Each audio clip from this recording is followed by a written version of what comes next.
Bacaan dari surat kepada orang Ibrani.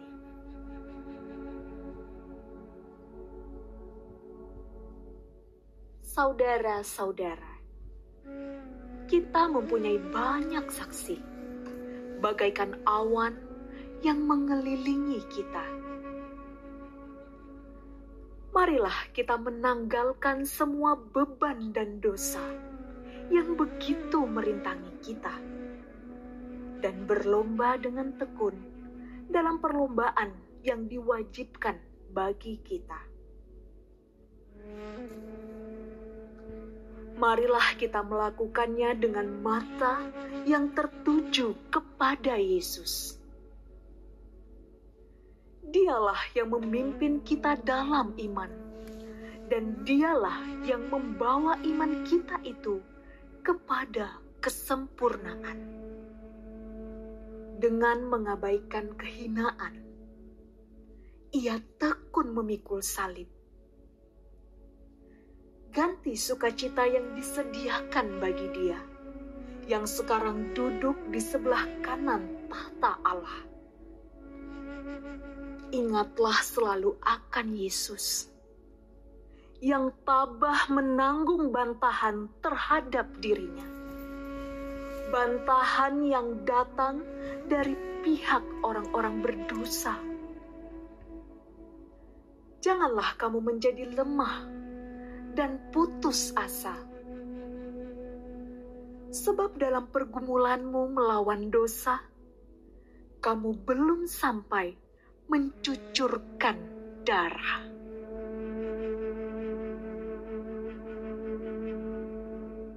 Demikianlah sabda Tuhan.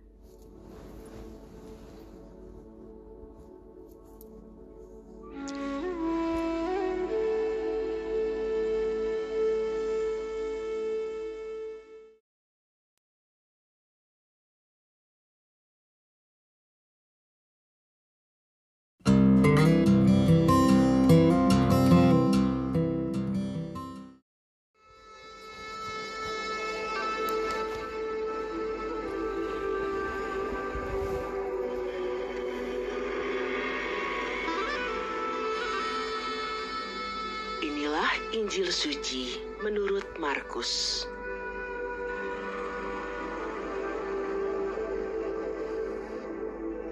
Sekali peristiwa, setelah Yesus menyeberang dengan perahu, datanglah orang banyak berbondong-bondong lalu mengerumuni dia. Ketika itu Yesus masih berada di tepi danau. Maka datanglah seorang kepala rumah ibadat yang bernama Yairus. Ketika melihat Yesus, tersungkurlah Yairus di depan kakinya. Dengan sangat ia memohon kepadanya, "Anakku perempuan sedang sakit, hampir mati. Datanglah kiranya dan letakkanlah tanganmu atasnya, supaya ia selamat dan tetap hidup." Lalu pergilah Yesus dengan orang itu. Orang banyak berbondong-bondong mengikuti dia dan berdesak-desakan di dekatnya.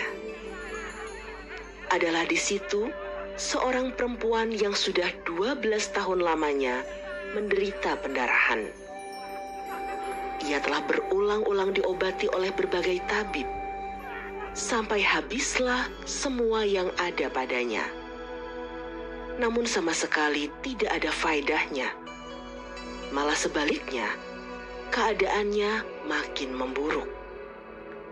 Dia sudah mendengar berita-berita tentang Yesus. Maka di tengah-tengah orang banyak itu, ia mendekati Yesus dari belakang dan menjamah jubahnya. Sebab katanya, Asal ku jamah saja jubahnya, aku akan sembuh. Sungguh, seketika itu juga berhentilah pendarahannya dan ia merasa badannya sudah sembuh dari penyakit itu. Pada ketika itu juga, Yesus mengetahui bahwa ada tenaga yang keluar daripadanya. Lalu ia berpaling di tengah orang banyak dan bertanya, "Siapa yang menjamah jubahku?" Murid-muridnya menjawab, Engkau melihat sendiri bagaimana orang-orang ini berdesak-desakan dekatmu. Bagaimana mungkin engkau bertanya, siapa yang menjamah aku? Lalu Yesus memandang sekelilingnya untuk melihat siapa yang telah melakukan hal itu. Maka perempuan tadi menjadi takut dan gemetar sejak ia mengetahui apa yang telah terjadi atas dirinya. Maka ia tampil dan tersungkur di depan Yesus. Dengan tulus ia memberitahukan segala sesuatu kepada Yesus. Maka kata Yesus kepada perempuan itu, "Hai anakku, imanmu telah menyelamatkan engkau. Pergilah dengan selamat dan sembuhlah dari penyakitmu." Ketika Yesus masih berbicara, datanglah orang dari keluarga kepala rumah ibadat itu dan berkata, Anakmu sudah mati. Apa perlunya lagi engkau menyusahkan guru? Tetapi Yesus tidak menghiraukan perkataan mereka dan berkata kepada kepala rumah ibadat, "Jangan takut, percaya saja." Lalu Yesus tidak memperbolehkan seorang pun ikut serta kecuali Petrus, Yakobus, dan Yohanes saudara Yakobus. Dan tibalah mereka di rumah kepala rumah ibadat. Dan di sana Yesus melihat orang-orang ribut, menangis, dan meratap dengan suara nyaring. Sesudah masuk, Yesus berkata kepada orang-orang itu, "Mengapa kamu ribut dan menangis? Anak ini tidak mati, tetapi tidur." Tetapi mereka menertawakan dia. Maka Yesus menyuruh semua orang itu keluar. Lalu ia membawa ayah dan ibu anak itu, dan mereka yang bersama-sama dengan Yesus masuk ke dalam kamar anak itu. Lalu dipegangnya tangan anak itu, katanya, "Talita kum," yang berarti, "Hai anak, aku berkata kepadamu, bangunlah."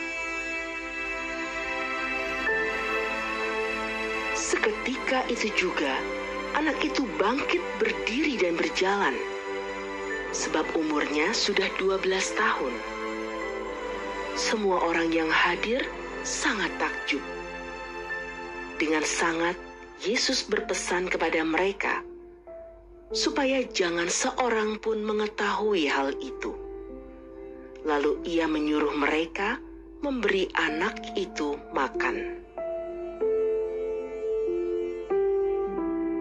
Demikianlah sabda Tuhan.